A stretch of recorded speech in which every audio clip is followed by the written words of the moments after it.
This lecture will cover the chapters discussed in chapters 9 and 10 of your book. Chapter 9 looks at informal communication with families.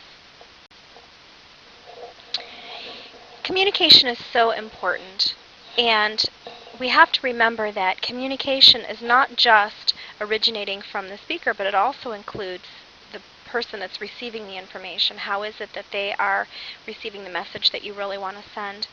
Communication techniques that we use with parents are one-way and two-way. So one-way communication, these are the types of pieces of information that come from a school usually and inform families about events or plans or attempts to educate parents. And this is kind of a traditional way that many schools use to communicate with families. And this is helpful just in that parents want to know what's going on and they need to know what's going on. But two-way communication is more of a dialogue.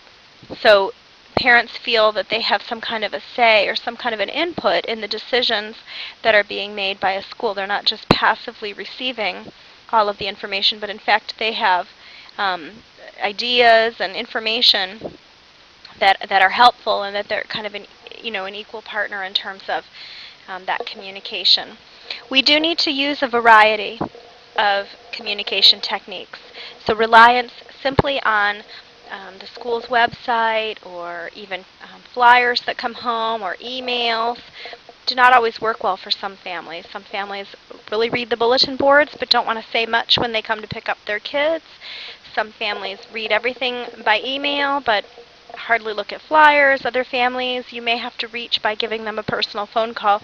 It's very important, as we've talked about this semester, to just really know your families and really know what it is that makes that particular family tick, so that you're able to try to meet them where they're at.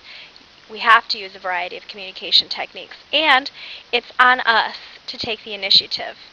So when families are not getting the information, sure, you could say, well, I put the flyer in their backpack, I don't know what the problem is, do they not read the folder that comes home, it's been on the bulletin board for 3 days. It's still on us to make sure that we are communicating with families. That's an important part of our job because it impacts the child, and that's what makes it our job. It's not enough to say, well, it's the parent's job to make sure that they follow up. It's our job to make sure that we're doing our very best to truly communicate with the parent and give them the information that they need for the good of the child that's involved. And also, as we talked about before, for the good of the program, and even for the good of yourselves to feel that family connection as well. In terms of communication techniques,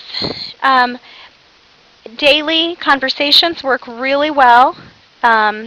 Nothing should ever replace personal contact. There's just nothing that is as important as personal face-to-face conversation in terms of building relationships.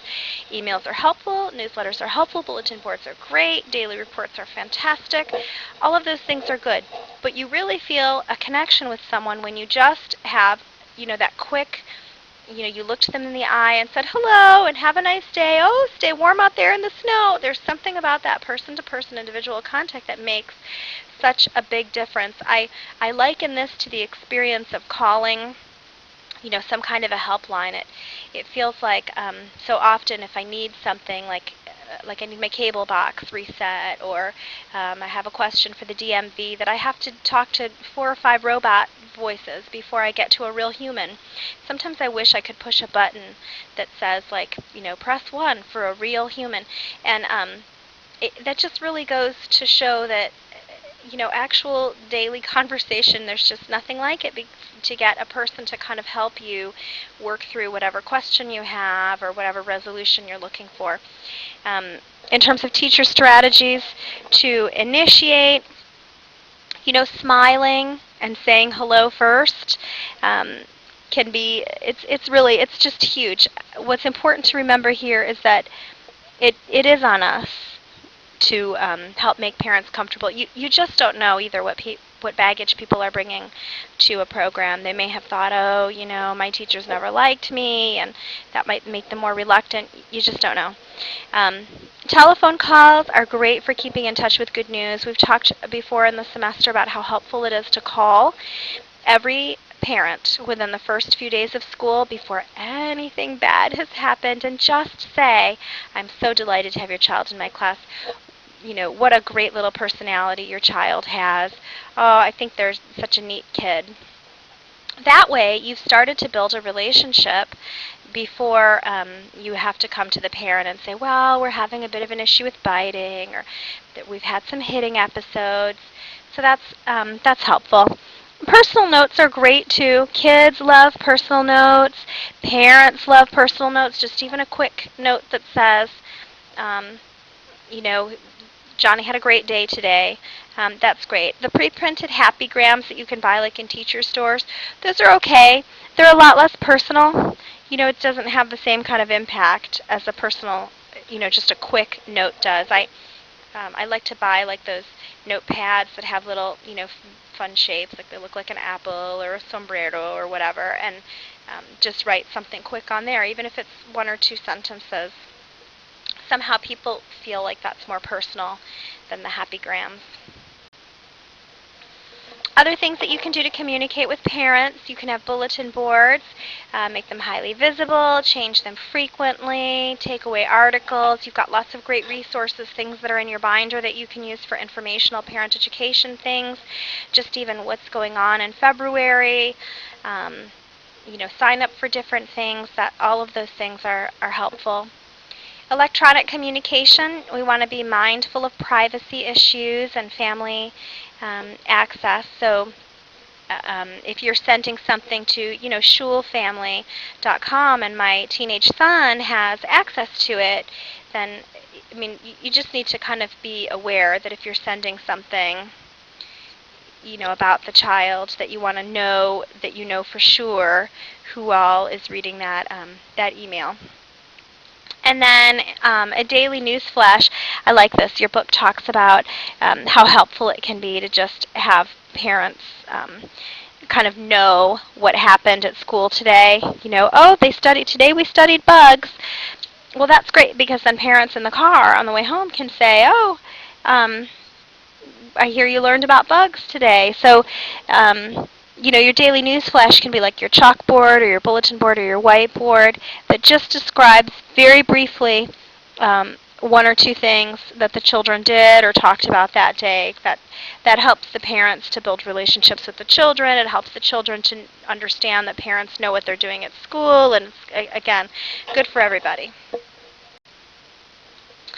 Newsletters give parents information and chances to reinforce learning at home. A well-constructed newsletter should be something that you can use, parts of it. Again, there are only so many ways to say, in October, we will be doing lots of activities with pumpkins and describing them. You should be able to use at least some portion of that newsletter, with updates every October. So it's definitely worth your while, and it gives parents information, opportunities to reinforce their learning at home.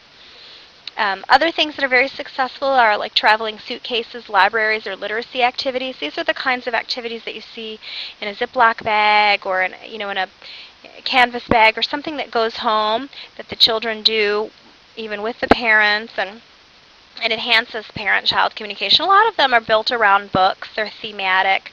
And there's like a little something, a little book to read, little activity that families do together, and then it comes back in, and then that can be hung in the classroom, and children feel very proud. I made that with my dad. It's very exciting for them. They just love it. So that's a really great way to encourage that literacy piece at home, and it's very popular with families. You can have classroom displays as well, and classroom displays are great in terms of just communicating to families what children are learning about, and it informs families about their daily activities and purposes. So you could have, for example, like an area where you have their work displayed 2-dimensional or 3-dimensional, whatever it is, you can have it out. A list of what went on during the week, or pictures with brief explanations. So the difference between a classroom display and just a plain old bulletin board is that there's some kind of explanation of, what it is that everybody was doing. Suggestion boxes are great too. These are a nice way to obtain feedback from parents about the classroom and goals and methods. One thing about suggestion boxes is that they're anonymous as opposed to emails where you clearly know who it is that sent it. So people feel more comfortable sending it. It may seem like an old-fashioned suggestion, but it can actually be quite useful. Now, Chapter 10 talks about parent-teacher conferences, the things that seem to work and maybe don't work. It is important to have regular conference times, kind of a pre-designated portion of the school year where you get together with folks, with parents. And the purpose of it is that you want to provide a developmental overview. Really give parents an understanding of where it is that their child fits in with the rest of the class. Kind of an understanding of the whole child in terms of development. When you provide a developmental overview, you should have lots and lots of assessments that are clear and that are all different. You shouldn't have all checklists. You shouldn't have all anecdotal records. You should have a smattering of everything. That's the type of course content that is covered in CHD 165. And you learn how to do all of that, how to provide a wide range of work samples and other types of assessment tools. So that's important to providing the developmental overview. Another reason that regular conferences are important is because it provides time and privacy to really address real issues. I think my child is bored. I think we're having a problem with hitting. And you can kind of troubleshoot things together, and you're not standing in the middle of the hall while so-and-so is walking around you or coming back and saying, oh, she forgot her mittens. Pardon us. Don't mind, it's a designated time with time and privacy and space. Also, regular conferences increase our mutual knowledge. We have a much better understanding, as we talked about, when we get feedback from parents, and parents have a better understanding of what's happening in the classroom when you're really able to talk about what's going on. You sit down with a parent and they say, well, my understanding is that perhaps whenever my child is with that other child, that's when we have a problem. And you can say, well, really, I think it's more about unstructured time because sometimes he's not with the other child, and we're still having, X, Y, or Z issue occurring. And then you can formulate goals together. Well, we figured out together that perhaps the child needs more challenge in math, and we'll provide some kind of a folder so that everybody feels like they have, the opportunity for this child to be successful. So you formulate goals together. When we think about laying the groundwork for successful conferences, you want to explain the purpose of the conference to the parents. So if it's the regular quarterly check-in, well, that's fine. If it's to troubleshoot a behavioral issue that's happening in the classroom, well, that's fine. If it's to troubleshoot the separation anxiety you're experiencing with the child, or the fact that the child is having a lot of trouble at nap time, or that you just are concerned about the child in some way, then whatever it is, kind of let parents know this is what we'd like to talk about. I really look forward to talking with you. Plan for uninterrupted time. Parents and teachers both have schedules, needs to consider, families, things that we juggle, and we have to make sure that both parents and teachers have a voice in choosing the time. I do think sometimes it's not helpful for parents to hear, well, I can meet with you. Preschool's done at 11:15, so I can meet with you from 11:15 to 11:45. Sometimes that doesn't always work with parents, and I do think it's part of the job to sometimes be flexible a little bit with our time. That doesn't mean that we have unlimited time availability to parents. That doesn't mean that we have to be unreasonable, but I do think that there will be times in a career that we work outside of our contract hours to kind of meet a family where they're at, and I think we should think very carefully before shutting people down if they're not available during kind of those limited daytime hour windows. So when we look for uninterrupted time, it's important to do that. I have often thought that the time that I found to meet with a parent that was, even a little bit inconvenient for me kind of came back to me sometimes in spades and other ways. Sometimes when we do those things for parents, sometimes they will help us out more and, cut stuff out at home and just, be very helpful with that. Try to plan for a private location. That's part of the uninterrupted timepiece, is looking for that. If you're trying to meet, in the teacher's lounge in the middle of lunchtime, and other teachers are going to be in and out of the vending machines, that does not work well. You want to have a time and space where it's going to be private. And then you kind of plan the goals and materials that are going to be discussed. Make sure that you yourself are prepared to present the information that you want to present. One of my favorite conference materials that I've ever seen is a piece of paper, and on it there's a sun and a tree. And on the sun it says glow, and there are a couple of statements in there like, oh, this is what the child is very good at, in the middle of the sun. And then on the tree it says grow, and then there are several things that the child can work on, goals for the child that can be met. So glow and grow. And I think that's a very nice way to present in a very positive way. Well, these are the goals that we're working on, and these are the things that we're so proud that your child does. Other things about conferences: you want to help parents feel at ease and begin with a positive attitude and a positive comment. You can always find something nice to say about every child. Every teacher should be able to find something nice to say about every child. Encourage parent participation. We want to be good listeners, paraphrase, reflect on what parents are telling us, and send them the message that we hear them. And summarize for parents the things that we ourselves have said. We want to give parents copies of assessment tools, so whatever checklists or other things that you're using, maybe a Xerox copy of that work sample, or maybe you'll keep the Xerox copy and give them the original. That's very helpful for parents. It's so exciting as a parent, I know, to see my own child's work and to really get a picture of where they're at.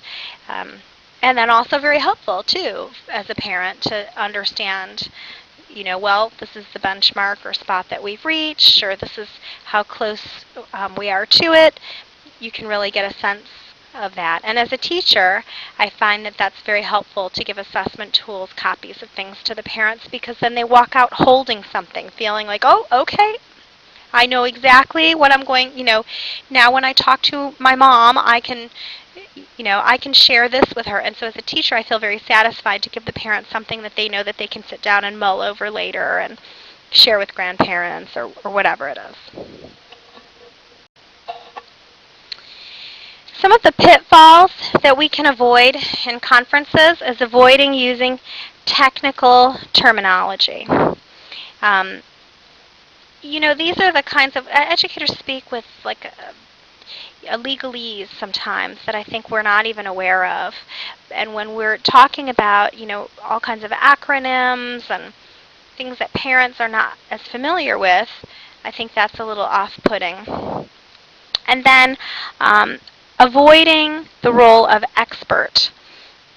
If you set yourself up as an expert on a child, then that really is going to put up a barrier, because the parent is going to feel that you think you know more, when really, in fact, they know their child best. They might not know the theories of child development best. They might not know the other children best to have a clear picture necessarily of where that child fits in terms of other children their age and development in a certain area. But they do still know their own child best. And when we talk about avoiding using technical terminology, it's kind of related. Your book talks about not saying things like, oh, well, she did fairly well in her Denver, or, scored in the such and such percentile. We have to be kind of real with parents and put it out there, but without doing that in such a way that that parents will feel evaluated. And that gets into just avoiding negative evaluations. You don't want to use negative words either. And your book gives you lots of examples of those, like behind or immature, problem, slow, failing. You know, kind of think about how you would want to hear information about your child if your child is not doing well, and try to put it out there like that. As we've talked about before, there's no great way to hear bad news about your child. So it's, you don't want to sugarcoat, but on the other hand, you want to just be sensitive and know that you are talking to a parent. I worked with a teacher once whose child was also a student in the very same school, and one of our colleagues said to my friend at the parent-teacher conference, oh, so where is he in the birth order? And she said, well, he's an only child. And the teacher said to the parent, oh, well, that explains why he behaves like such a spoiled baby. And perhaps that teacher didn't intend to be so cruel in her remarks, and perhaps she didn't dislike the child, but clearly her words were very insensitive. And of course, the parent was very offended and put in an awkward position, because when you're offended by the teacher, you don't want to say anything, because then you think, well, if I make a big fuss, then maybe she won't like my child, and then, if she doesn't like my child, maybe my child won't have a good school experience. It's a very uncomfortable spot to be in for any parent. So that's why it's so important to avoid negative evaluations. You also want to avoid unprofessional conversation. Unprofessional conversation would be comments on other children, and this is really hard because parents often will bring to you issues that their child is having with someone else. And the best you can do is to say, well, we're looking into that issue. Of course, I can't really elaborate on how we're dealing with it with the other family or the other child, but I do appreciate you bringing this to me and talking with me about it. I know a parent who went to a parent-teacher conference, and she said, in a very kind of professional way, well, I am concerned because I know that my son is having this, issue with this other child, and the other child, from, multiple standpoints, probably was having some pretty serious behavioral issues, and they were impacting his behavior in the classroom for sure. And the teacher said, well, that kid is just dark-hearted, and I don't know what we're going to do about that. Now, whether that kid is dark-hearted or not, I don't know. But I do know that no child, particularly one with serious behavioral issues, deserves to be talked about in such a negative way with another parent. That's unprofessional. You can't comment on somebody else's kid to a different parent. That's, much less in such a negative way. We have to avoid unprofessional conversation. Talking about teachers, sometimes parents will make comments, snide comments about other teachers, your team teacher or the art teacher or whatever it is, and you need to just sidestep that. Even if you agree, even if you secretly think, oh yeah, that music teacher is so crabby, you have to keep that to yourself and just think, that you wouldn't want someone to say that about you, and say, well, thank you for sharing your concern, and just move on. It's always best to just move on. Avoid giving advice. Your book talks about family disagreements and giving advice on family disagreements, and this, I'm sure, has happened to some of you that are listening to this lecture, and I know it has happened to me. I say that giving marital advice is above my pay grade, and giving advice even on child rearing is above my pay grade. Now, folks want advice about something specific, like how can I encourage Johnny to read more? I'm happy to give a few suggestions for something that specific. I'm happy to give a few suggestions for how to deal with some behavioral issue that might work right now at this moment in time. But I don't do big picture, and I definitely don't do something where parents are having disagreements. That's just very difficult, to deal with. And also it in some ways it takes away a parent's right to decide, and ultimately can detract from a parent's feelings of competence and self-worth. And a lot of times it's just a power game when you have two parents that are engaging in that kind of dialogue in front of you.